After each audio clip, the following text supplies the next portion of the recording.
Hi, I'm Pav. And I'm Neil. And welcome to the Top 10 of Anything podcast. Let's start the countdown. 10, 9, 8, 7, 6, 5, 4, 3, 2, 1. From the 1902 Méliès masterpiece A Trip to the Moon, through to Ben-Hur's chariots, onto cars, planes, bikes, and then spaceships from a galaxy far, far away, to the ghost-busting 59 Cadillac Futura duplex, to the time-traveling DeLorean, movie vehicles have transported us through our imagination. Real or fiction, everyone feels the need for our fact hunter Neil to give us 10 facts on movie vehicles. Hit it, Neil. Thank you very much, Pav. So here we go. Bond's iconic Aston Martin DB5 wasn't the first Bond car, but was the first of his vehicles to be loaded with gadgets, like the gun, smokescreen, and the ejector seat, to name but a few.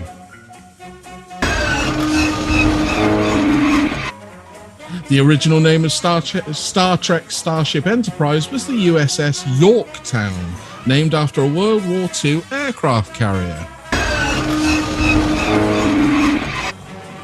For the movie Back to the Future, they used 3 DeLoreans in all, one of which had to be cut to pieces, and while another's doors kept sticking while filming. William Daniels is famous for being the voice of Kit from Knight Rider. Alas, he isn't credited in all of the opening or closing credits. This was to make an air of mystery around it to make it seem realistic. Tron's light cycles are cool, aren't they? And the upgrade in Tron Legacy is even cooler. Now, with the help from the design team from Hot Wheels, there is versions that can be driven on the road. You may find this one odd, but the first Batmobile was actually a red hot rod. Introduced in Batman's very first appearance in Detective Comics 27, there was nothing special about this Batmobile. It wasn't packing any Bat-inspired features or emblems. Now, originally, the writers of Doctor Who thought it would be fun if the Tardis changed its appearance in every episode to blend in with its surroundings.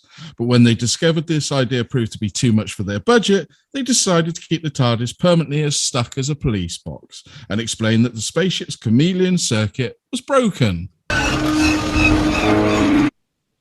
Now, originally, Ecto-1 was imbued with more sinister presence. Aykroyd, who co-penned the initial drafts with Harold Ramis, described the Ecto-1 as black with purple and white strobe lightings, giving it an ethereal purple glow. It was also to have supernatural powers, including interdimensional travel and the ability to dematerialize. The dark paint was scrapped after the cinematographer pointed out how often the car would be shot in the nighttime. In the Generation 1 timeline, Optimus Prime was simply created as the leader of the Autobots, but in a revised version of his origin story, he began life as a simple dock worker named Orion Pax. And the Millennium Falcon was designed last minute after George Lucas was eating his hamburger. Is that it? That's it. Goodness me, that felt like more than 10. That wasn't. Well, here we go. This is one I've really been looking forward to.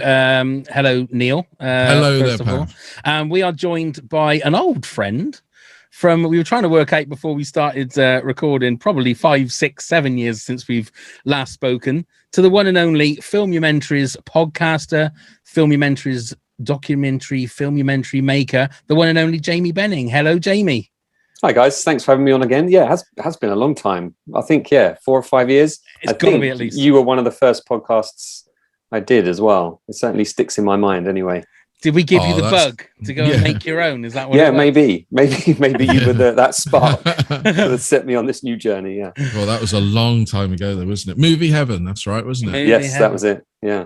We will talk about your excellent podcast and your excellent documentaries a little bit later on, but we're going to crack on with our movie vehicles top 10. So, Jamie, what's your number 10? My number 10 is the telephone box from Bill and Ted. not necessarily a vehicle that you would think of in the strictest sense, but those guys use it to move around in time. Not a rip-off of Doctor Who, apparently. The writers, Chris Matheson and Ed Solomon, said they were completely unaware of Doctor Who. But what I like about it is that it's a sort of regular, everyday object that we used to see lots of, maybe not so much now, telephone booths. So, and then they made it kind of extraordinary and accessible. So I kind of imagine in, 1989, there were probably lots of kids jamming themselves into telephone booths and playing out their sort of Bill and Ted fantasies, as it were. I always thought that, because British phone boxes are sort of very classic with the red phone box, but I've always thought the American ones just felt a little bit cooler because they had the sliding, the folding door, the door. Yeah. I think maybe the first one I ever saw was from Superman. When Superman gets in one of them. Not in your top 10 then, Neil? No, to be honest, I forgot about it. And do they use it in the new movie? I haven't seen the new movie. Nor me. It's weird because I used to love those two movies. I remember when they first arrived on Channel 4, they used to show them a lot on Channel 4, and kind of fell in love with those movies. Having been a bit of a history dropout myself, I didn't like my history teacher, so I didn't do it for GCSE or A level. And it sort of was reminding me, actually, I did enjoy some of the historical aspects. I mean, it's a goofy movie about a couple of metalheads, but I had a bit of an affection for it, but I haven't seen it for many, many years. I think it's one of those movies where the sequel is better than the original. I still maintain it's Death, isn't it? Death is is just so funny in Bogus Journey, isn't it? The second one. That's it. And it was obviously George Carlin was in them both, wasn't he? And how did they get up? Have you seen the new one, Pat? I have seen the new one. I can't remember whether I'm sure they must use the phone box. I'm sure they do. It doesn't seem like they could do it without using the phone box. It's part of the iconography, isn't it? Yeah. I mean, from what I can, the trouble is that it couldn't have been that great a movie for me because I can't really remember anything about it, apart from the fact that it looked like they de-aged Keanu Reeves's face. But I don't think they did. I think it's just the fact he didn't have a beard. And he's, he's one of these Peter Pan types, isn't he? That just looks amazing, and he's nearly 60 probably, and he just the bastard. Anyway, Neil, you're number 10. So this is the Lotus from The Spy Who Loved Me. Now, I got the toy car before I even knew where it came from, and used to play with it and be able to press the buttons and send the missiles off and play with it in the bath. And then saw the movie, and it was still just as cool then as what the toy I had. And it's just one of those things that growing up was, whenever I was asked what movie car would you have, that was the one, because I thought, well, nothing can stop you, could I? If I wanted to go on a booze run to France, off I go off the Dover cliff and drive underwater straight to France. I just love it, and I still think it's probably the most iconic, apart from the DB5, the most iconic Bond car that has ever graced our screen. That's my number 7. Yeah, that's my number 7. Yeah, the trouble is I'm terrible with cars. You say DB5 or whatever. That's just words. It doesn't mean anything to me. I got no idea what it means, but I can remember that was 77, wasn't it? It was, yeah. So the same year that Star Wars came out, and I can remember how it looked like a spaceship. That's it. Because obviously it's underwater, but it's like sleek design with the little fins that come out and the spoiler on the back. And I had black slats down the back. Yeah, I had that same toy. Yeah. And I love that car. It was just one of those cars that you sort of think, and also, like, I was a massive Miami Vice fan back in the 80s, and I always said if I ever bought a dream car, it'd be the Ferrari Testarossa. But it sort of looked that same kind of angular, just that sort of look. But yeah, I don't know anything about cars sometimes. And it felt like the future, didn't it, that car? As a kid, I thought, ooh, is this what's coming? Yeah. Still You're waiting. absolutely right. It did look like something from the future. It did. Right, my number 10 is the 1979 Ford LTD, or it might be limited, Country Squire family station wagon from National Lampoon's Vacation. That was on my top 15, as was the Lotus that you just mentioned, but it didn't make it into my top 10. Now, the thing about that car is, if you hate it now, wait until you drive it. And I love that line. There's something about that car. It's not a cool car. It's the absolute opposite of the cool car. It's a beige car.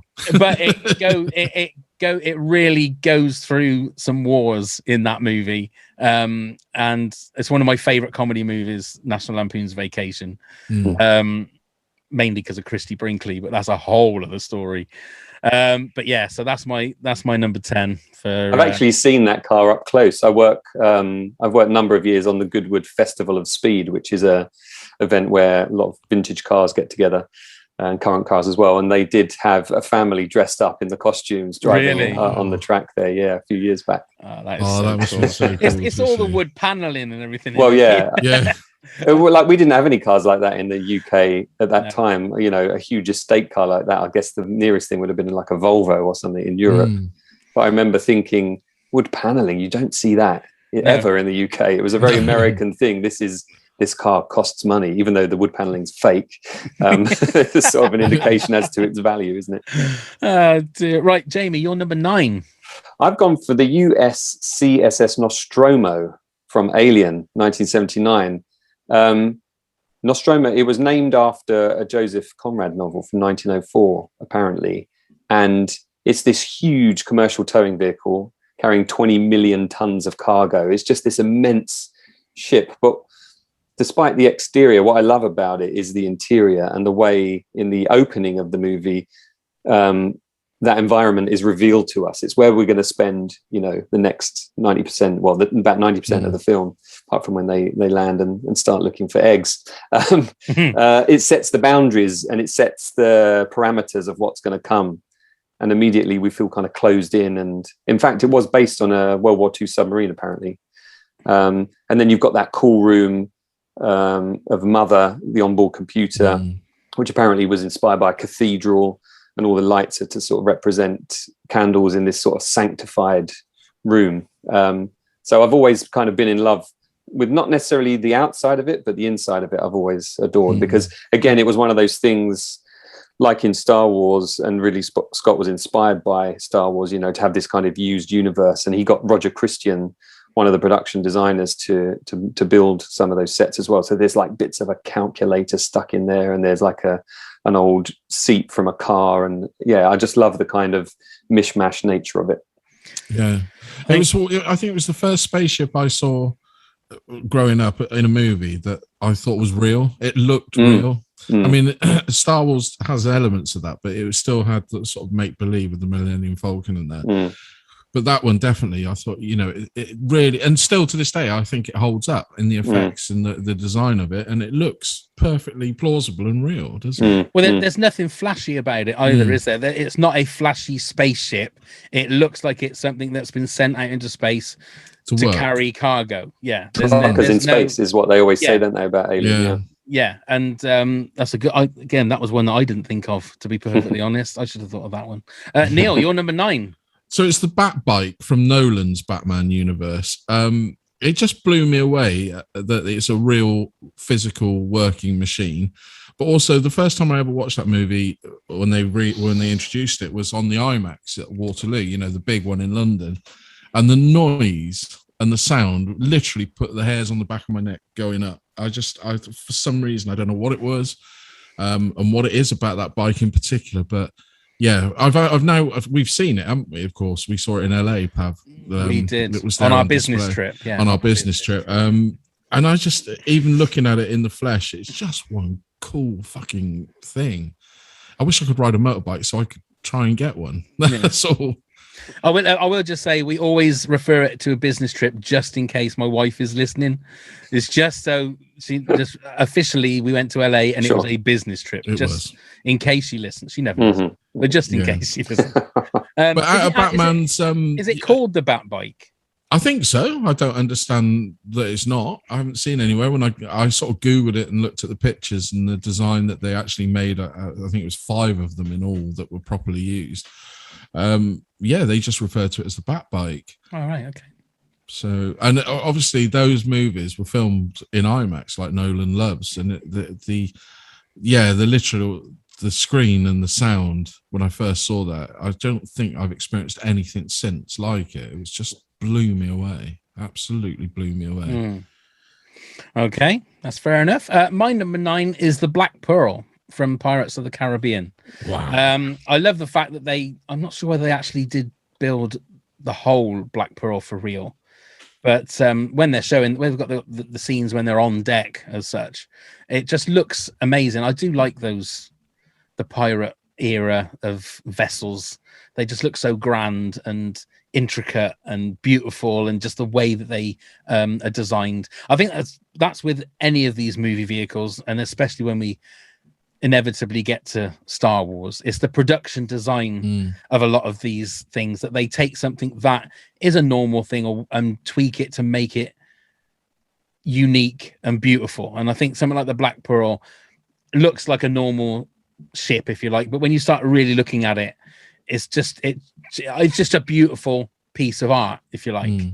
And the fact that they then did the what was the Flying Dutchman, which was, again, I mean, all the ships in that sort of whole series of movies were beautifully designed, but my favorite is the Black Pearl. I never took you as a pirate. I really didn't. You never took me as a pirate? Oh, no. Neil. I thought you knew me. Right. Jamie, you're number 8. My number 8 is the Orca from Jaws, 1975. I like as you know, being me, of course, I like the behind the scenes story that production designer Joe Alves went and found it in Massachusetts, and it was a lobster boat, and it was named the Warlock, and he built an extension on the top and made oversized windows and put all the character into it. And it does feel like an extension of Quint, you know, the captain. It's weathered, it's got experience, it's modified for its needs by him. And the name Orca is there because I believe an actual orca is the only only natural predator of the great white shark. So all of this stuff is going on, you know, it's whether you know those things or not, there's layers to it. And we spend the whole second half of the movie on that boat, and it is like the fourth character in a way. There were several of them built. There was one that was built to sink and unsink and sink again multiple times. And I've spoken to Joe actually on my podcast, Joe Alves, the production designer, at length about Jaws. And I've just always had a real fondness for it. I did at one time toy with the idea of buying a little model of it because I've always just liked the way it looked, because it looks kind of dumb, you know. It doesn't look like it's good for the job. No. But of course, we know the outcome in the end.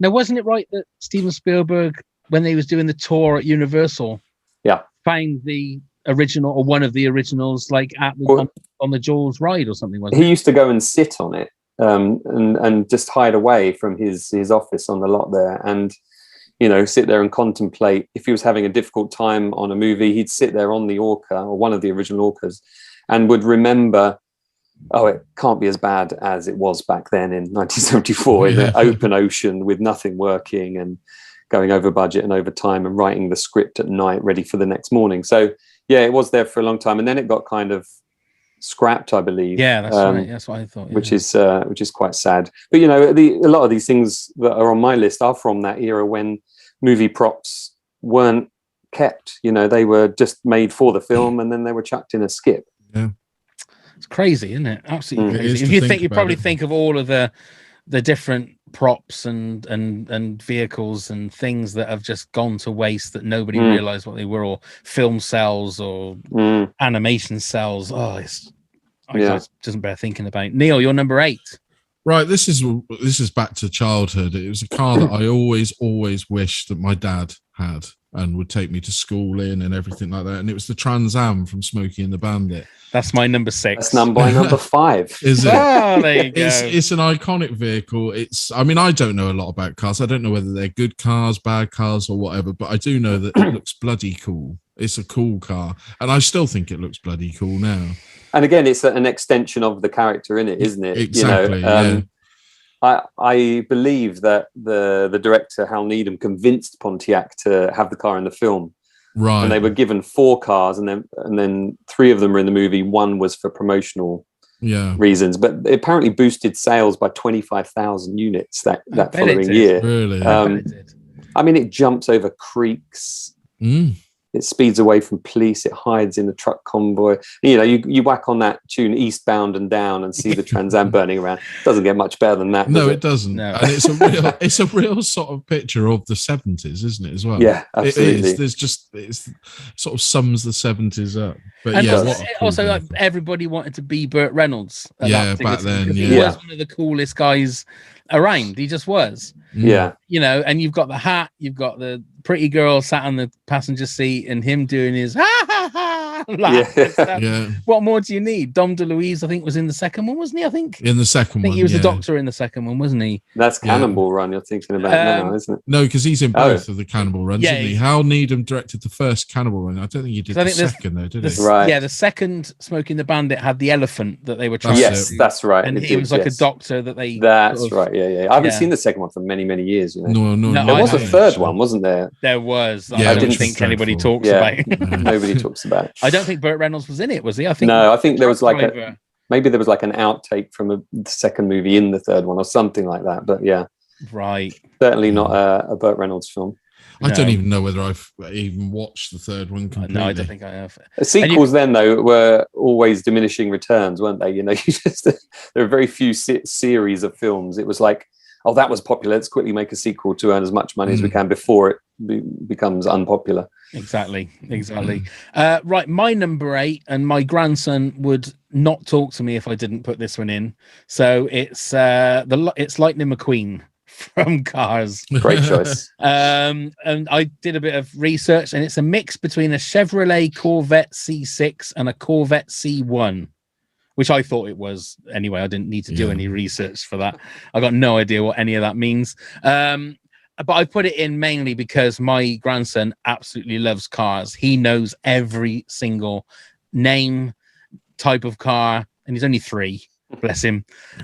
So I had to put it in. And to be fair, it was never one of my favorite Pixar movies until my grandson Finley really got into it, and we watch it every time he comes round. And I kind of, especially the first one, it's got a really good heart to it. It has, the first Cars movie. Wasn't it Paul Newman's last performance as well? It was Paul Newman's last performance, yeah. And it's just a really good, again, like you just said, Jamie, about sequels, diminishing returns for like number 2 and number 3, still watchable, but the first one has got a really, really good heart to it, like most Pixar movies. It has, and it's a great character as well. Lightning. I mean, that car turned up, like a physical version of that car turned up to the Austin Formula One Grand Prix one year when I was there, and I took a picture of myself next to it, and everybody I was working with that had a kid of a certain age, boy or girl, was just blown away. It's like, oh, my dad has met Lightning McQueen. You know, It was just the most exciting thing. And my daughter, who's 7 now, when she was about 5, she just completely fell in love with him. She's still got the little car now. She sits and talks to it and plays with it. It's great. We met them. We met them at the Comic-Con that we did the Q&A for. They had Mater and Lightning McQueen outside. Huh. They did, yeah. That was before Finn. That was before Finn was born. So yeah, it was a long time. That's a shame. Oh my god, if he'd have seen that. I mean, we are saving up to try and go to Disneyland Paris next year to be able to go to the Cars Land bit they've got there. That'll be. I don't know what. I think it'd be the same for him, like it was for me going to Galaxy's Edge. I think it'd just be too emotional. You know, it'd be like because he's in right, like you say, you stand right next to the actual Lightning McQueen. It's different than seeing it on the film, but in his mind, he's real. He is a real. Living and breathing thing. But right, Jamie, you're number 7. Bit of an odd one. I've chosen the Minecart in Temple of Doom. Right. 1984. No, that's a good scary vehicle to be. Yeah, I always loved that scene. I thought that was a really interesting scene, and it was one of the first scenes that really kind of turned me on to the behind the scenes stuff, because it was quite a feat to pull off. You know, Dennis Muir and the ILM wizard built a magazine for a 35mm Nikon camera and mounted it on a cart, and then they could move that cart around a miniature track and animate the characters as they went. And what I like about the scene as well is that we see all of our characters working together and arguing. It's comedic, it's tense, and I love the fact that they studied roller coasters at theme parks around the US at ILM to sort of work out what it is that's scary about roller coasters. It's something to do with not being able to see around the corner. So they use a lot of camera moves and camera trickery to kind of replicate that. And, there's that funny bit where he's like, let go of the brake. And then he goes up on 2 wheels and he's like, Shorty, come up here and take the brake. It's the close the blast doors, open the blast doors kind of thing. Yes. And then they built the full-size one at Elstree. I've always loved that scene. I can watch it in isolation and kind of ignore some of the other bits about Temple of Doom that I don't like. But that scene was originally written for Raiders, wasn't it? It was, yeah. And they just didn't have the time or the budget or the inclination to do it at that point. There's too many set pieces already. So, it just feels like a little movie in itself, because I've watched so many behind the scenes stuff and read so many things about those films over the years. It just really stands out as one that kind of brings all of the elements of Indiana Jones together that I like. And that's a movie that I think I watched it on Disney Plus about a month ago. And the fact that it's like the uncut version on Disney Plus, it made the movie so much better. It's always, apart from Crystal Skull, it was like my least favorite indie movie, but it was like, it's so dark. I mean, really dark. You don't realize when you actually get to see how it was intended with the bits that was always cut away, or it's a pumping heart. And, it's a completely different movie. Well, not a different movie, but it's just so much darker. And I like that. I like that in Indiana Jones films. Neil, you're number 7. So it's Doctor Who's TARDIS. Now you might say that's not a movie, but yes, it was in a movie. That's not a movie. But the TARDIS, it's one of those, it's an iconic thing. I know it's mainly from TV, but it was used in the movies. What's not to love? A box that you walk into that's huge inside and it's like a massive house. You can go anywhere in it. You can travel any part of time. What's not to love about that? So quite simply, the TARDIS. Yeah, it's a simple idea, isn't it? Really well executed. Are you thinking of the Peter Cushing? Film. I've always been fascinated by the TARDIS, as much as I used to hide behind the sofa as a kid watching Doctor Who, and probably a little bit as an adult. Those angel statues for one. I've always thought the TARDIS is a very cool concept. That there's just this innocuous. Again, it's like the phone booth, isn't it? It's just this innocuous object, but there's kind of magic inside. That's exactly the great word to use. Magic inside. So, yeah, who wouldn't love to have a ride in the TARDIS, eh? Okay. There's a big pause there. You're I'm thinking not the wrong sort of ride. I'm not. No, I wasn't at all. I wasn't minding the gutter, Neil. I was just like, I'm not a massive Doctor Who fan. That's the thing. And it's okay. I think out of the two, I'd prefer Bill and Ted's Phone Box to Doctor Who's TARDIS, but controversial. I don't know. Maybe it is. Maybe not. Okay, so my number 7 was the Lotus Esprit, the James Bond car. So, Jamie, we go to your number 6. My number 6 is the speeder bike from Return of the Jedi.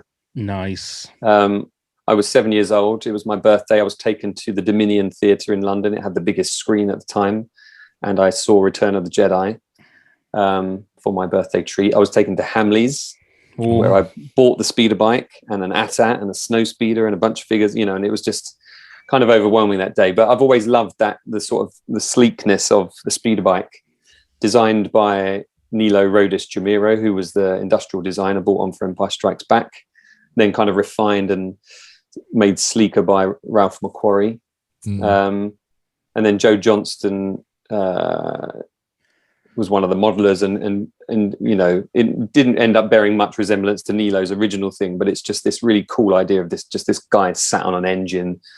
And I love the behind the scenes stuff, where they planned out the whole sequence with Star Wars figures and little maquettes going through some little, cardboard trees.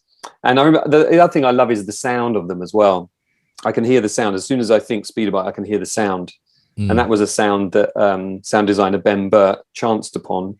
He was walking around somewhere one day and there was a jackhammer and the air hose got blocked with a stone, I think, and it was making this unusual noise that he'd never heard before.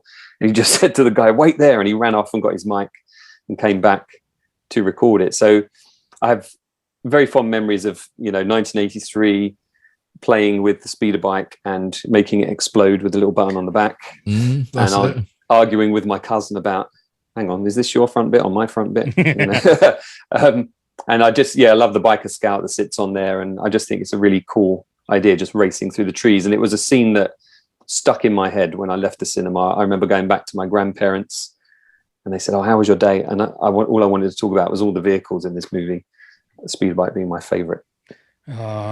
There's one thing about I love Return of the Jedi. I love all the Star Wars films, but I can remember back. So I would have been 14 when Return of the Jedi came out, and I used to listen to Radio Luxembourg back in those days. Kids, Google it. And they had a competition where you could win tickets to the premiere of Return of the Jedi.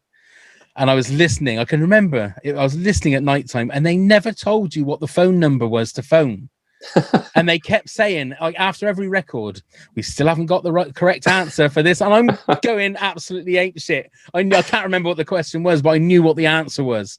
But they wouldn't. So there wasn't you couldn't Google what the phone number was.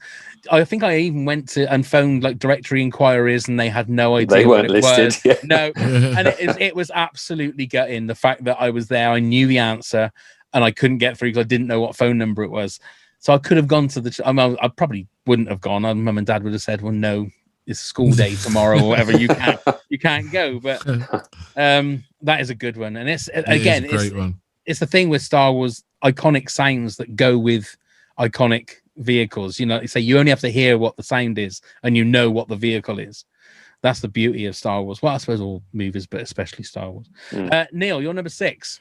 So the V8 Interceptor from Mad Max. Nice. Always stood out for me. I love the original Mad Max movies, even the new one actually. But that car with its nitrous burst and everything, and some of the, when you watch it back now, the effects of where they just speeded it up when they were driving don't look quite as good as they did when I was younger or remembered them. But it's still a bloody cool car, and even into Mad Max 2, where he's got it all sort of chopped and changed and driving around, I just still think yes. There's a car that is just iconically cool. Did they have the same design in the new Mad Max for the car then, or was it just in the first Mad Max? I think it's in the first 2, isn't it? I even think it appears in the third one, but not for long. But it's definitely in the first 2. I mean, the second one, it's all chopped up, isn't it? If you remember, he's got like one door missing. There's dogs in there. He's made a place for him to live in, really. Actually, it does appear in the new Mad Max, doesn't it? At the very beginning, when he's stood there taking a leak, and then suddenly he gets in the car and shoots off. Is that? Oh, right. Is that I think it's the same vehicle. Actually, come to think of it. But to me, the original Mad Max movie, it's an iconic movie, isn't it? It's the start of Mel Gibson's glorious career. Checkered career, you could say. Checkered career. Well, it was glorious until recently. Oh, absolutely. Yeah, Let's be honest. Yeah. But yeah, I don't know whether anybody else is a fan of Mad Max, but with that, I never know what they call them. The thing that sticks out the front of the bonnet, whirring around the big. I don't know what I think it's the bonnet whirring thing. I think that's what it's actually called. That's the technical term. Yeah, that'll do. Yeah, Jamie. I was never a fan of those movies. I haven't seen them in a very long time, but I saw them when they came out, and I could never kind of see myself in that world. That's what I always wanted as a kid. I wanted to connect to the world that I was seeing on the screen, and I couldn't with those. I'm going to revisit them. I've got this ever-growing list of films that I should revisit and reassess. Yeah, I'm a huge fan. I watched the first Mad Max far too young. I know my mum and dad from the video shop, so that would have been, oh Christ, very early 80s. Would let me and my brother rent it just because it looked like an action film. Man, that's what happens in your house, Neil, isn't it? That's watching films too young. It did. I did. I mean, I was terrified of a couple of films, actually watching them far too young and totally irrelevant. But Carrie, it took me ages to rewatch Carrie because my parents let me watch it far too young because they didn't know what it was about and terrified me. You've turned out all right. Yeah, not too bad. Trouble is, Jamie, you can't see his lampshade made of human nipples just outside his shot. Yes, you just can't. Quite you can get them on Etsy if you want them. I love the way that thought just jumped into your mind there. Know who's the more disturbed. Right, so Jamie, we've had your number 5 in the Trans Am from Smoking the Bandit. So Neil, you're number 5. Bond's DB5, the first Aston Martin, probably the coolest coolest looking car. So which film is this from, or has this been Thunderball? It was the early Sean Connery one. Everybody I knew, and I hope you guys were with me, had the little corgi toy of it as well, with the pop-up shield at the back, the ejector seat, and the 2 missiles that shot out the front, wasn't it? And they brought it back, didn't they? Was it Skyfall they originally brought it back for, or was it Spectre? I can't remember which one, but they blew it up, and I always felt my heart sink when I watched them blow it up again. But just an iconic movie car. It's one that you see a lot of posters on people's bedroom walls. Still, to this day, I see pictures in people's houses of Sean Connery lent against the DB5. I know friends that have got it up on their wall, and if you're going to have an Aston Martin, you'd have one of those, wouldn't you? It is one of the best looking cars ever made, and it defines cool, doesn't it? From that really era. Does. Yeah, it really does. I've seen a few in person at these jobs that I've worked on over the years, and there is something quite remarkable about it. The design is so ahead of its time. You look at cars that were being designed at the same time; they just look like boxes in comparison. Yeah, so sleek and stylish. Yeah. Yeah, it's just a brilliant car, isn't it, all round? But probably not to have driven back in the day. It's probably an awful thing to drive. But yeah, I would love to see one in the flesh, like you have, Jamie. I would really would. Okay, well, talking of brilliant cars, my number 5 is the 1948 Ford Deluxe convertible Grease Lightning. Everybody know, come on. Yeah. I'm quite happy to say in front of everybody that I absolutely love Grease. Always have. 1978 when it first came out. I went with myself, my mum, and my auntie, while my dad went and watched The Hills Have Eyes. Right. So you can tell where my dad's allegiance lied. He didn't want to see Olivia Newton-John. I think along with Carrie Fisher was my first ever crush. I think she's just one of those people that has got it all. She's beautiful, got an amazing singing voice. And it's just I think even before they tart it up, it's just like a cool 50s American car. But once it's that, and it can fly. I mean, God, it can fly. I mean, what more do you want from a car? I mean, goodness me. Yeah, so that's my number 5. I'm having that one.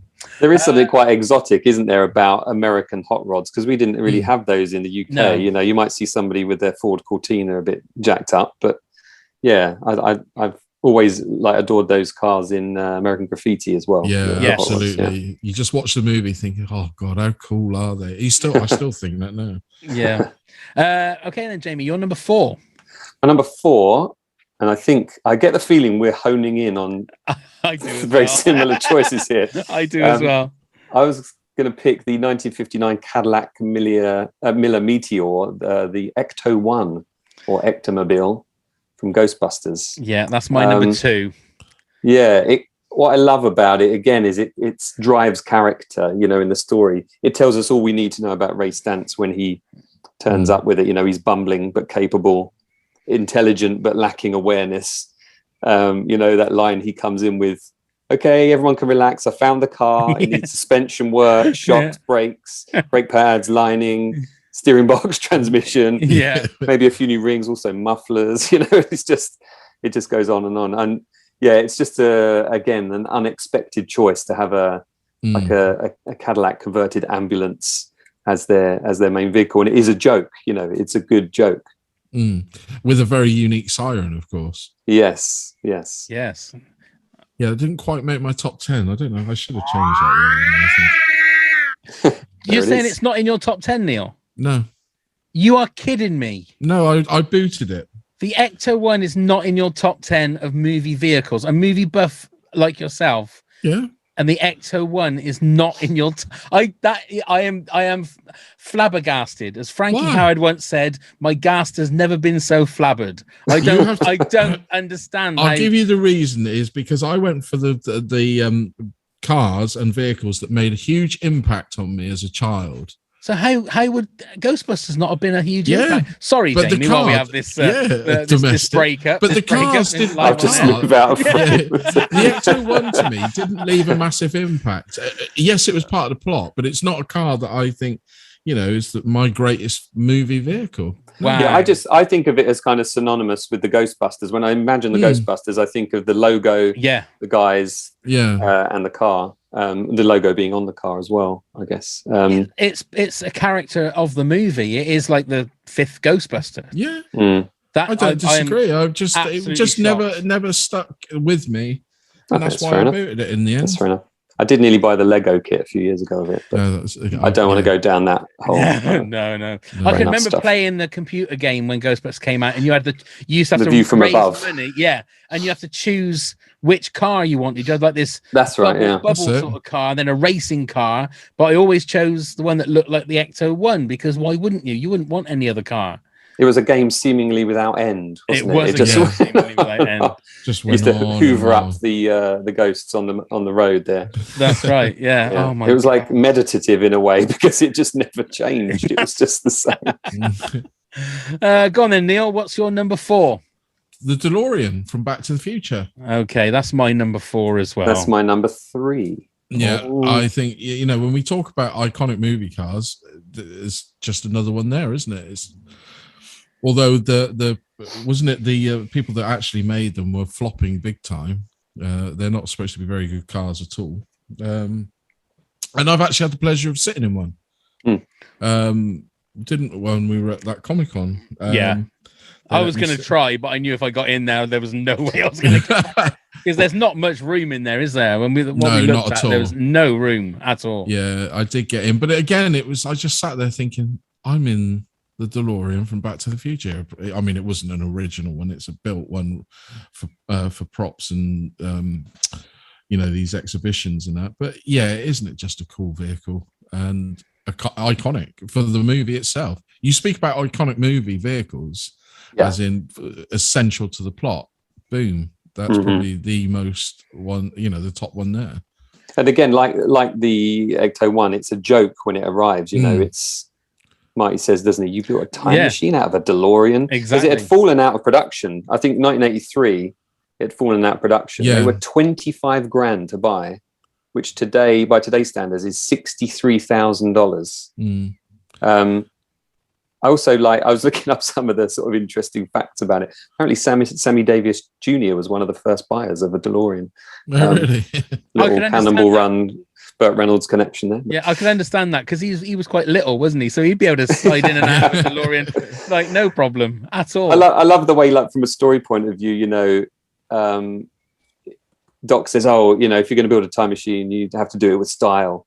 And he also says that the stainless steel construction facilitates the temporal displacement, and we sort of fall for it because it again just sort of points to character, doesn't it, and reminds us what an eccentric nature the Doc has got.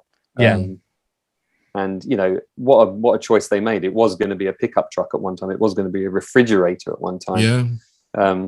I don't think we would have been picking that necessarily. No, but again, it's like you say, you think now and you think, well, that's the only design it could have been. It's the only vehicle that makes any kind of sense. And again, it has that sleek design, a bit like a Testarossa or a bit like the Lotus Esprit. It's got that very sexy sort of dark design, but then it's also got what I call like the Spielberginess or those guys design where they just chuck a load of shit on top of it and make it look totally unique. Yeah, you've got all these different wires and bits and pieces coming out, a bit like the Ghostbusters proton packs. All these little greeblies and stuff that the production design guys have made. That in their mind, obviously, every pipe, every switch has got a reason to be there. Yeah, but they're just chucking stuff on there and making it stick and then painting it, and then here we go. That's what it is. But yeah, my number 4 is the DeLorean as well. So. So I'll redeem myself a little bit then, Pav, have I? Well, not really, no, because that has forever shocked me to my core. Why? It just has, because I would have put whatever little money I've got in my bank account on the Ecto One. Like when Jamie said, I think we're going to all have the same kind of one. I thought, right, for you, it's just going to be which one out of the top 4 is going to be the Ecto One. Not that it wasn't going to be in your top 10 at all. I will say though, originally, but I will say that the DeLorean is sort of a world apart from the Ectomobile Ecto One, because as you say, it is, you can't think of Back to the Future. You can't think of that film without thinking of the DeLorean. Yeah, that's true. I have sat in one as well, actually, in Melbourne, Australia. There was one there at the Grand Prix, and yes, it is quite tight. And also, a little plug for my podcast, I spoke to Kevin Pike, who was one of the designers and builders of, he's like the go-to guy now. One other little fact I found out that I thought was quite interesting about the DeLorean is they built enough spare parts to last for a further 10 years of replacements for parts on those original ones they built. Wow. So there's just this huge plethora of parts, probably many still in circulation. And I think I've only seen one DeLorean that wasn't a Back to the Future, replica. I saw one once just driving down the road. It was in Austin, Texas. Wow. And I was like, how can you have a DeLorean without having all the gear on it? Goodness me. Right then. So number 3 was the DeLorean for you, Jamie. Yes. So Neil, what's your number 3? So it's the Batmobile, not the 66 Batmobile, even though I think that is absolutely cool. It is the 1989 Tim Burton Batmobile. I'm a huge fan of this car. The fact that it was the first car that was built purposely for that and not designed off of another car. I think it looks cool. It reminds me of the 1930s Batman comic strip car when it first came out. And so much so, talking of Lego, on the bottom shelf of my unit over there, I've got a massive Lego kit of it. I just think it's wonderful, wonderful car. And and I have seen it in the flesh as well. Yeah. Okay. It's kind of unwieldy looking initially, isn't it? It's very tall at the back. That's right. And it looked very dangerous when it first came out, when you first saw it, the flame coming out the back. But the fact that when you watch the making of, and you back then in 89, you saw it on the Saturday morning TV or whatever it was about the making of it, and they'd really made something that would do 0 to 60 in a silly amount of time, and it was a fast car and they had to look after it. I think it's the best version of the Batmobile they've done. Might be controversial, but I really do. I was going to be controversial. I mean, you might disown me now, but I love Batman movies, especially the 89 one. But I haven't got a Batmobile in my top 10 because the actual design of them doesn't stir me the same as Bill and Ted's phone box or something. There's something about the design of all of them that doesn't make me go, wow, that looks cool. Even like the new one, the Batmobile just looks, it is a souped up car. It is just a like car. Something straight out of Fast and Furious as opposed to something that's custom made. So did you think the tumbler looked cool? Yeah, it looked okay, but no, I wouldn't say it looked, oh my God, that looks amazing. There's just, I don't know. The one that I'd say was my favorite, it'd be the 66. The Adam West. Yeah. Is that again because you had the little corgi version of it that fired? With the little fire sticks out the back. Yeah. Oh, that's it. And had a lethal blade on the front, which actually was sharp. Did you have that one? I can't remember. I had two. You pressed a little button on the bonnet, and this blade just popped out the front, and I could cut myself on it. It was that sharp. Wow. 70s toys. Yeah. They didn't give a shit back in those days. They didn't. They really didn't. Right, my number 3 is the T-65 X-Wing Starfighter. So that's specifically Luke Skywalker's. That's my number 2. That's your number 2. Yeah. Okay. Luke Skywalker's X-Wing. And this, along with every other Star Wars vehicle, I look at just with awe because it looks unique. It looks beautiful, like I've said before, but it also looks practical. It looks, it looks like it does what it should do, as opposed to it being flashy and just filmy. And it's been over 40 years that I've watched Star Wars and just had it part of my DNA. I still will watch the movies and not look at what's going on story wise, but just look at what a simple design is. It's almost like for X-wings and TIE fighters, they're playing noughts and crosses. You know, they've got the circle and the cross, and it's just a beautiful design, but simple, but also extravagant at the same time. Yeah. And I always think back to the Kenner toys, right? Apart from one other vehicle, which I won't mention, the X-wing was one of the other ones that I desperately wanted. And I got, obviously, eventually for a birthday or a Christmas. But it was one of the most, to me and to my friends that all used to play together with these toys, it was one of the most sought-after vehicles in the Star Wars universe, apart from one other. But Yeah, I had the battle damaged one where you got the kind of stickers to put on the side. And I remember adding a few of those stickers to a bashed up R2-D2 I had, so he could be the R2-D2 from the end of the first film. But you push down on the sort of built-in R2-D2, didn't you, to open up the wings? The wings, that's right. Yep. The guns on all four corners would fall off quite easily, wouldn't they? I remember that quite well. And Luke would never sit straight in the cockpit. Sort of, always on his side. Always leaning. But yeah, great vehicle. I do remember getting kind of peed off with a friend of mine who went over to Canada to see his cousins, and he said, "Oh, their X-wing had sounds in it." I was like, "What? My one hasn't got sounds in it." I've got the cheap Palitoy version. I was going to say that there is one, because there's a video on YouTube of a guy that takes one of the original X-wings and completely takes it apart and cleans it, and that has got a little button on the back that makes like a whirring sound. Yeah. There wasn't a version in the States and Canada that would have the sound. But yeah, it's another one of those things, like you say. It's kind of, I don't remember a time before X-wings. They've always been around, and as you say, it's very iconic. You see a silhouette of it, you know exactly what it is.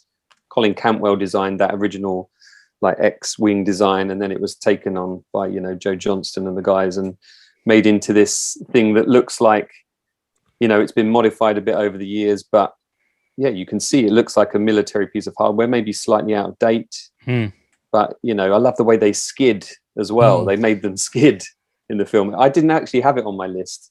It was on my list at one point, but I've obviously taken it off, and I kind of regret that now. But let's call that my number 11. Okay, that's your number 11. Right, so the X-wing was your number 2, Neil, yeah? Yep. Okay, so Jamie, what's your number 2? My number 2 is the Millennium Falcon, or the Millennium Falcon, if you're from England, it depends.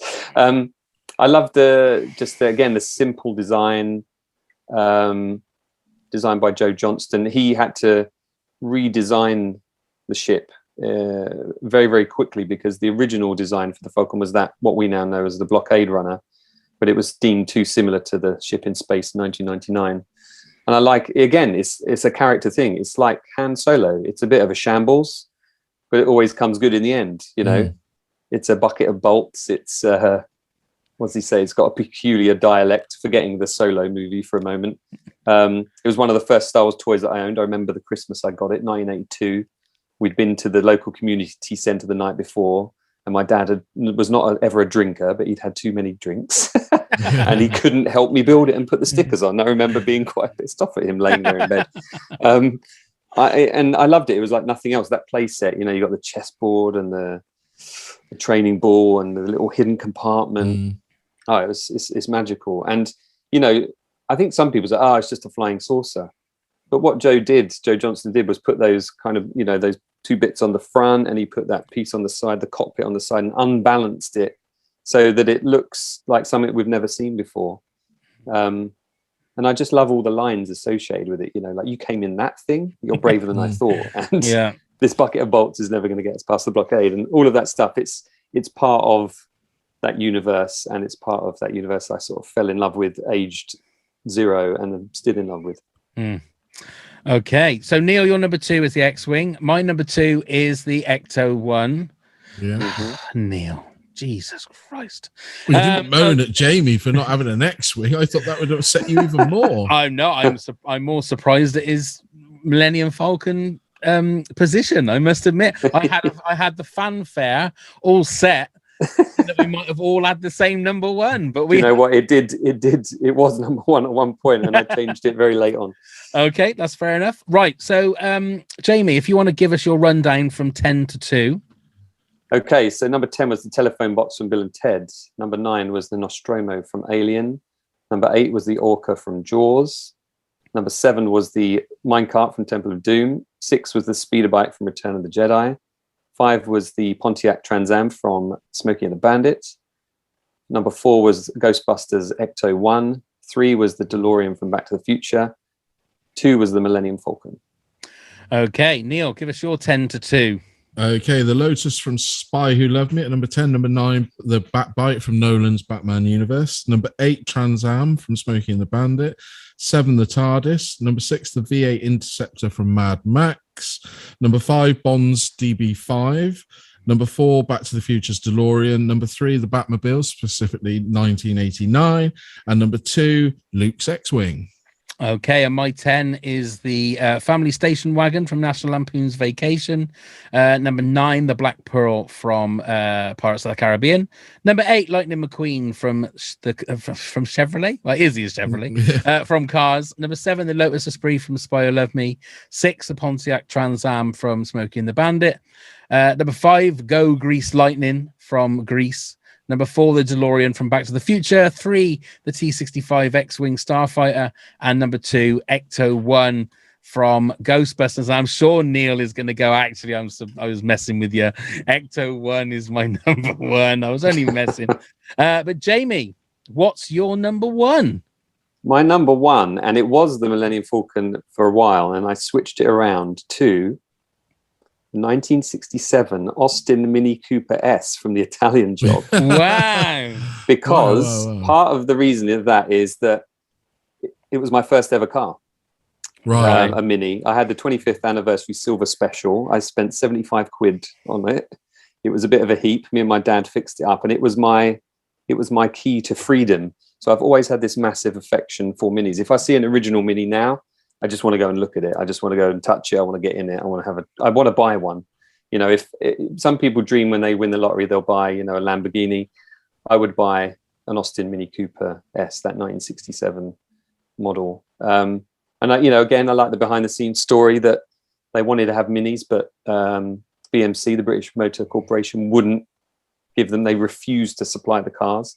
Fiat offered a load of Fiat 500s, but the director, Peter Collison, went and said, look, this is a British story. We need British cars. So they kind of begged, stole and borrowed Minis from everywhere. So, yeah, the Falcon was there, but the Mini takes its place because I can get in one of those and I can drive it around. Right. That's fair enough. Fair enough, yeah. Right then, Neil, you're number 1. I think it's probably the same as yours, Millennium Falcon. Yes, it is. But to me, when I was first asked this question, your favorite movie vehicle, that was the one that popped straight in my head without any question or any doubt. We've talked over and over again of iconic vehicles and iconic things. I think the Millennium Falcon is probably the most iconic vehicle. Like you said, it goes hand in hand with Han Solo. They're one and the same, aren't they? They're both the same sort of character. And it looks great and always has looked great. Being a kid watching that film for the first time, which I always thought was in 77, but was in 78. We found that out, didn't we, pal? Yeah. Just seeing it. It was the must-have toy. Everybody wanted that toy, like you spoke about, Jamie. And I still love it to this day. I don't know how many incarnations I've got of it around my house, but there is a lot. Do you remember the first one you got? Was it in the Star Wars, the Empire, Jedi box? It would have been, I reckon it would have been after maybe coming up towards Empire Strikes Back. I can remember getting it for Christmas because my brother got really annoyed and wanted it as well. And then he ended up getting one the following Christmas. So we had 2 in the house. But yeah, I did. I can't remember what year it was, though. I got it for the Christmas. But I remember getting it. The box was huge, if you remember getting it. I mean, the box was far I had it for years. Too big. For storage, I used to put stuff in it. Yeah. The box was so big for what you got inside of it. Talk about wasteful packaging like then. But yeah, just iconic. I mean, you probably feel the same, pal, but I can't think of a movie vehicle without thinking of that first. I genuinely have a disturbing love affair with the Millennium Falcon. I there is something about it that not sexually, obviously, but there is. I genuinely it was reawoken with The Force Awakens, because when that movie came out, I realized just how much I loved that particular vehicle. And I know I've banged on about it in past episodes, but when you are stood in Galaxy's Edge with the Millennium Falcon in front of you, you can do nothing but cry, because it is an actual physical thing in front of you, and you can spend hours just looking at all of the detail, walking around it, flying in it when you go and do Smuggler's Run, and that for me makes you love it even more. When you can say to, I think it was my daughter that was sat next to me, and I said, "Punch it, Chewie," to her, and it is a fascinating, a fantastic, an amazing experience to, I was going to say, get in something that you love, but that makes it sound really dirty. I didn't mean it in that way. Just rephrase it and we'll snip that bit out. Yeah. But it's an iconic, I think, for me, doesn't go far enough. And it's something that is so much of a character of the movie. It's a vehicle that's been with you throughout your life, pretty much. Yeah. You saw it when, I would have been 6 or whatever I was when I saw Star Wars for the first time, and it's been there forever. Yeah. But you know what? It was only maybe a couple of years ago that I realized that the cockpit span around or whatever, when it does the topsy-turvy moves.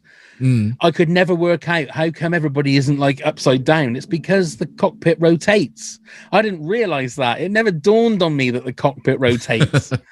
It makes perfect sense, obviously, because otherwise, it'd just be a mess in the cockpit if he decides to do his sort of spinny thing. And then when you watch The Mandalorian, the inside of the Slave One or whatever they're calling it these days rotates, because it flies at such a weird angle. It's those kind of things that I love, that somebody has actually thought about it instead of just going, yeah, it doesn't matter. We'll do that, and it doesn't really matter. You talk about iconic, and I think, it's probably the vehicle that I've doodled the most. I can just draw it now. I think as a kid, I drew that thing endlessly, just in 2D, it just was the thing that came out of my hand if I was doodling at school or if I was on the telephone or something. It's just what those guys and girls did back then to design those ships, the Falcon being probably the zenith of all, is just being able to make something that you can recognize from every single angle. Exactly. Yeah, I mean, I love it so much that I have a tattoo on my skin of the Millennium Falcon. So I do. And so I think, it feels it's more. I would have doodled one for you. If I'd have known. So that's it. That's our top 10s. I was so hoping to play the fanfare, but there you go. We can't. I'm sorry. Until about 10 minutes before, and then I thought, you know what? Yeah. But the trend, you don't get told off for bucking the trend, though, Jamie. Told off. If I was more of a regular, I'm sure I would. He's a guest. He's a guest. Before we talk to you about your stuff, there's a couple of honourable mentions. Alice Oliver, our pal from the just movies and that, just films and that. Balls that up. Titanic, she said, which was a good one. It was, but watching that movie, I couldn't wait for the ship to sink. I know you're not a fan of Titanic. Really a dark choice. Don't like that movie at all. And on Twitter, Dr. Ben Swift says Sam Raimi's Oldsmobile. Oh, which obviously is. I forgot that one. Yeah, that's been Dr. Ben Swift. Yeah. Oh, do you? Oh, wonderful. But yeah, that's been a co-star of Sam Raimi movies all through the years, hasn't it? Yes, in every movie, I think it is. Indeed, right, isn't it? Now, when we had you on, however many years ago, we spoke to you about your filmumentaries, which are on they're on YouTube, I believe. On Vimeo. They're on Vimeo. And I remember watching a couple of those. I think when we spoke before. So, what made you decide to do a podcast after doing or explain what the filmumentaries are first?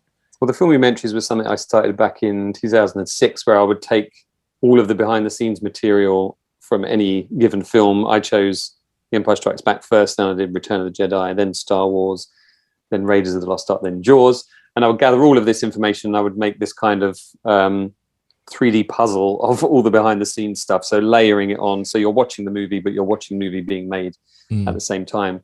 The reason I started the podcast is when the pandemic happened, I lost all of my work. I work in live sports, and all of live sport just disappeared. Formula One being my regular kind of bread and butter job for the last 20 years. Everything disappeared. So I thought, being a creative person, what could I do with my minimum resources? Hang on, everyone's at home. Maybe I can do a podcast and speak to people over Zoom, as we're doing now. And I thought it would also be another way for me to make some contacts to then go and shoot more videos and do more interviews for some of my other projects. Because in between the Filmumentaries and the podcast, I also did some interviews where I interviewed Robert Watts, the Star Wars producer, Ivor Powell, who was a producer on Blade Runner and Alien, and the upcoming Finch. He wrote that. That's coming on Apple TV in a bit, with Tom Hanks. And yeah, I just thought the podcast was a way to sort of keep my hand in that world. And I'm 35 episodes in now, just about to put the 36th one out tomorrow, which is with Sean Barton, who edited Quadrophenia and Return of the Jedi. He co-edited it, but he says about 75% of it is his. He had some interesting stories as well, some of which I won't be putting in the podcast. Yeah, it's a hobby, but it's something now that's started to turn into work in a way, because, you know, I have my patrons on Patreon who kindly donate money each month to sort of keep me going, really. So I'm able to turn down a day's work doing my regular job as a freelancer in favor of doing something I love even more, which is to, you know, delve into these stories of people who worked on the movies that I love. I've been listening to some episodes, the Dan Lanigan one from because I love that show that's on Disney Plus, the prop culture show. I can remember seeing a video with him and Adam Savage, I think it was, when he was showing him the Blade Runner guns that he got. Some of the stuff that guy has got. Now you're friends with him anyway, aren't you? Yeah, I'm still yet to see the collection. I was actually out in LA 2019. I was in New Mexico. I was in Mexico City doing a job, and I'd been in contact with Dan about prop culture, done some consulting work on it for him. And I thought, you know what, I'm just going to pop up there. So I went up there and sort of helped them out for a week on that show as well. And he kept saying to me, "Oh, you must come around tonight and have a look." But something always got in the way. So I still have not got my hands on Deckard's hero gun or his Indiana Jones jackets and hats and whips. And he's actually one of the biggest prop collectors in the world, and has been very good to me, and, you know, has very much supported my work, and he's helping me trying to get in contact with some big names as well that he's dealt with over the years. So he's definitely a good ally. The Gary Rydstrom episode was the other one that I really enjoyed, because I think what I love about your podcast is that you're not, I mean, I'm sure if Spielberg said, "Come on, Jamie, I'll chat with you," then you wouldn't say no. Yeah. But you're speaking to a lot of people that go under the radar, if you like. People that are the hidden heroes, especially someone like Gary Rydstrom, who's a Oscar-winning sound designer and stuff. Do you purposely go for those kind of people as guests? I do. I think, you know, we all know the name Ben Burtt, for instance, you know, the guy who made all the sounds on Star Wars. And sometimes it's as if he's the only sound designer that exists, you know. And I know that Gary, you know, he did a lot of the Toy Story stuff. He worked on Terminator 2, he did the Jurassic Park sounds. You know, he's done some of the later Star Wars. He's like the guy in the industry doing what he does, along with Mark Mangini, you know, who hopefully I'm speaking to again. He worked on Mad Max Fury Road and Blade Runner 2049, and he's just done Dune as well. So I'm going to see that in the next couple of weeks, hopefully, and get him back on as well, because that's the great thing about it. I'm making these contacts and I'm creating these relationships with these people, particularly those who have ongoing careers. It's going to be interesting to see how they develop over time and what films they end up working on. And I'm always fascinated. You know, I sit there looking at the credits and I think every one of those people there has got a story to tell about that film they've just worked on, and hardly any of them will get the chance to tell it. And I've been very lucky with the guests I've had. They've all been interesting, and they've all been, you know, very willing and very forthcoming with stuff. So yeah, I'm loving it, to be honest with you. I just occasionally, like, I was 3 or 4 episodes ahead recently, and I thought, yeah, this is no problem. I'm putting this one out tomorrow, and I haven't recorded another one yet. and I'm doing 2 a month at the moment. So I have to kind of pull my finger out and find somebody. Yeah, welcome to our pain. That's podcasting for you. You have everything. I've got lists of our schedule between now and like the end of the year, and you only need one person who can't make it, and then that's what happened. I had 2 people drop out, and it's like disappeared overnight. And then what do you do? But we will put the link to the podcast in the show notes, because if you are a movie buff, I would thoroughly recommend it. And also go on to Disney Plus and watch the Prop Culture Show, because it is fantastic. They managed to pair people up, people that have been in films with some of these long lost props from movies that we all love. It's a great are you supposed to be working with Dan on some projects, or is that we've had a few ongoing projects. We had one that got very close to sort of the point where we could start to pitch it to Netflix and Disney and so on, but unfortunately that didn't kind of work out for reasons I can't go into. But we've always got some idea going on. They're working on something at the moment. I've been helping them with a pitch video, putting them in contact with some people here, and hopefully getting involved in that. So Dan's he keeps saying to me, Jamie, I really want to work more with you, and you need to be paid, is what he keeps saying, because all of this stuff I do, I don't get paid, apart from the Patreon stuff, which has been great. It isn't going to pay all the bills, but it's certainly fantastic to have a hobby that you can kind of break even on. Absolutely. Right. Neil, do you want to tell everybody how they can get involved and listen and watch all our stuff? Absolutely. So you can find us on all the social media sites at Top 10 Pods. That's TOPTEN Pods. You can email us with any questions or anything you want to know at top10pods@hotmail.com. And please do come and help support the podcast at patreon.com/Top 10 Pods, where you can get rewards such as our episodes super early, bonus episodes, behind the scenes videos, and even a chance to be a guest on your own episode. What's not to like about that? Check out all our links via Linktree. You can find the link in the show notes. And please, please, please come and subscribe and leave us a rating review on Apple Podcasts, or subscribe and follow on Spotify, Stitcher, or wherever the hell you get your podcast from. Wonderful. Jamie, thanks so much for spending time with us. Maybe we'll see you again in 2026, maybe? Let's do it. Let's put it on the schedule now. Put it on there absolutely. Now. I'll put it on there now, but don't you go dropping out, because I know what happens. Oh, never. Thank you very much, Jamie. Thanks, guys. It's been fun. Thank you. Thank you, Neil. And Thank you, Pav. Let's start the countdown.